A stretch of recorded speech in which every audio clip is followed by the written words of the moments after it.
ಬೆಂಗಳೂರಿನಲ್ಲಿ ಮಂಗಳಮುಖಿಯ ಬರ್ಬರ ಹತ್ಯೆಯಾಗಿದೆ. ಕಳೆದ ರಾತ್ರಿ 3 ಗಂಟೆ ಸುಮಾರಿಗೆ ನಡೆದಿರುವಂತಹ ಘಟನೆ ಇದು. ದೇವಿ ಕೊಲೆಯಾದ ಮಂಗಳಮುಖಿ ಅಂತ ಗುರುತಿಸಲಾಗಿದೆ. ಚಾಕುವಿನಿಂದ ಕುತ್ತಿಗೆ ಸೀಳಿ ಕೊಲೆ ಮಾಡಲಾಗಿದೆ. ಮೃತದೇಹವನ್ನ ವಿಕ್ಟೋರಿಯಾ ಆಸ್ಪತ್ರೆಗೆ ಶಿಫ್ಟ್ ಮಾಡಲಾಗಿದ್ದು, ಉಪ್ಪಾರಪೇಟೆ ಪೊಲೀಸ್ ಠಾಣೆಯಲ್ಲಿ ಕೊಲೆ ಪ್ರಕರಣ ದಾಖಲಾಗಿದೆ. ಮೆಜೆಸ್ಟಿಕ್ ಬಿಎಂಟಿಸಿ ನಿಲ್ದಾಣದಲ್ಲಿ ಮಂಗಳಮುಖಿ ಕೊಲೆ ಪ್ರಕರಣಕ್ಕೆ ಸಂಬಂಧಪಟ್ಟಂತೆ ಇದೀಗ ಮಹತ್ವದ ಒಂದು ಮಾಹಿತಿ ಸಿಕ್ಕಿದ್ದು, ಕೇವಲ 200 ರೂಪಾಯಿಗಾಗಿ ಈ ಕೊಲೆ ನಡೆದಿದೆ ಎನ್ನಲಾಗ್ತಾ ಇದೆ. 29 ವರ್ಷದ ರಾಮಮೂರ್ತಿ ನಗರದ ಗೌತಮ್ ಕೊಲೆ ಮಾಡಿದ್ದಾನೆ. ಗೌತಮ್ ಕೆಲಸ ಕಾರ್ಯ ಏನೂ ಇಲ್ಲದೆ ಅದ್ದಾಡ್ತಾ ಇದ್ದ. ಈ ಹಿಂದೆ ಸಣ್ಣ ಪುಟ್ಟ ಸುಲಿಗೆ ಪ್ರಕರಣವನ್ನ ಕೂಡ ಈತ ಮಾಡಿದ್ದಾನೆ.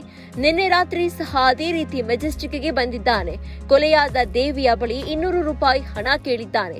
ಈ ವೇಳೆ ದೇವಿ ಇಲ್ಲ ಅಂತ ಹೇಳಿದ್ದಾಳೆ. ಈ ವೇಳೆ ತನ್ನ ಬಳಿ ಇದ್ದ ಡ್ರ್ಯಾಗರ್ ಮೂಲಕ ದೇವಿಗೆ ಇಳಿದಿದ್ದಾನೆ ಗೌತಮ್.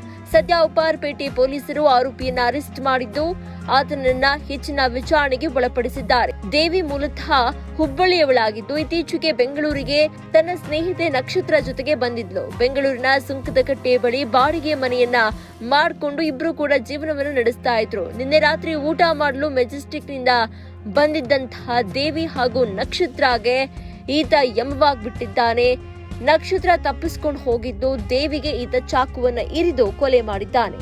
ಈ ದಿನ ಬೆಳಗಿನ ಜಾವ ಸುಮಾರು ಒಂದು 2:30ರಿಂದ 3 ಗಂಟೆ ಮಧ್ಯದಲ್ಲಿ ಉಪ್ಪಾರಪೇಟೆ ಪೊಲೀಸ್ ಠಾಣೆಯ ಮೆಜೆಸ್ಟಿಕ್ ಬಸ್ ಸ್ಟ್ಯಾಂಡ್ ಏನಿದೆ, ಈ ಬಸ್ ಸ್ಟ್ಯಾಂಡ್ ಬಳಿ ಒಬ್ಬ ವ್ಯಕ್ತಿ, ಹೆಸರು ಬಂದ್ಬಿಟ್ಟು ದೇವಿ ಅಂತ ಹೇಳಿ, ಈಕೆ ಮಂಗಳಮುಖಿಯಾಗಿರ್ತಾರೆ.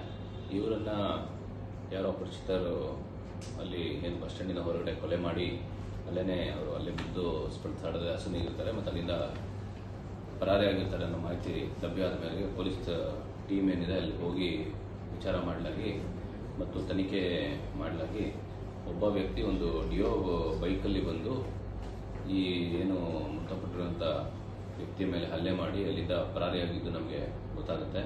ಮತ್ತು ಅದನ್ನೇ ನಾವು ಮುಂದುವರಿಸ್ಕೊಂಡು ಹೋದಾಗ ಆ ವ್ಯಕ್ತಿಯ ಪತ್ತೆಯಾಗಿ ಆ ವ್ಯಕ್ತಿ ಇಲ್ಲೇ ರಾಮಮೂರ್ತಿ ನಗರದ ನಿವಾಸಿ, ಸುಮಾರು ಒಂದು 29 ವರ್ಷದ ವ್ಯಕ್ತಿ ಅಂತ ತಿಳಿದು ಬಂದಿದ್ದು, ಆತನನ್ನು ನಾವೀಗ ವಶಕ್ಕೆ ಪಡೆದಿದ್ದೀವಿ. ವಶಕ್ಕೆ ಪಡೆದು ವಿಚಾರಣೆಗೊಳಪಡಿಸಿದಾಗ ಅವನು ಅಲ್ಲಿ ಏನು ಕುಡಿದು ರಾಬರಿ ಮಾಡೋ ಸಲುವಾಗಿ ಅಲ್ಲಿ ಬಂದಿದ್ದು, ಏನೀಗ ಮೃತ ವ್ಯಕ್ತಿ ಇರ್ತಾರೆ ಅಲ್ಲಿ ನಿಂತ ಸಂದರ್ಭದಲ್ಲಿ ಅವ್ರ ಹತ್ರ 200 ರೂಪಾಯಿ ಕೇಳ್ತಾನೆ. 200 ರೂಪಾಯಿ ಕೊಡದೆ ಅವರು ರೆಸಿಸ್ಟ್ ಮಾಡಿದಂಥ ಸಂದರ್ಭದಲ್ಲಿ ಅವನ ಹತ್ರ ಇದ್ದಂಥ ಒಂದು ಡ್ಯಾಗರಿಂದ ಅವರ ತಲೆ ಮೇಲೆ ಒಂದು ಏಟು ಹೊಡೆದು ಅವ್ರ ಹತ್ರ ಪರ್ಸ್ನ ಕಿತ್ಕೊಳ್ತಾನೆ. ಪರ್ಸ್ನ ಕಿತ್ಕೊಂಡು ಮತ್ತು ಅವ್ರ ಮೊಬೈಲ್ನ ಕಿತ್ಕೊಂಡು ಅದೇ ಡ್ಯಾಗರಿಂದ ಒಂದು 3 ಕಡೆ ಅವ್ರಿಗೆ ಅಸಾಲ್ಟ್ ಮಾಡಿ ಅಲ್ಲಿಂದ ಪರಾರಿಯಾಗಿರ್ತಾನೆ.